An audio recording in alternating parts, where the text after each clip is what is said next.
Assuming, let's say, a patient wants to undergo active surveillance, first is the grade. I would say extent of cancer is also potentially a factor.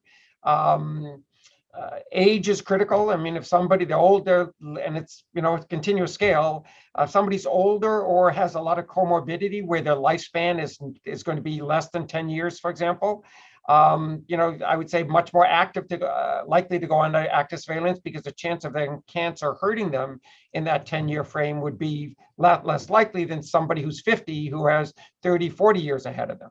PSA density, we have always found to be even more important than PSA, where you take the PSA and you factor in the size of the prostate to account for that as well.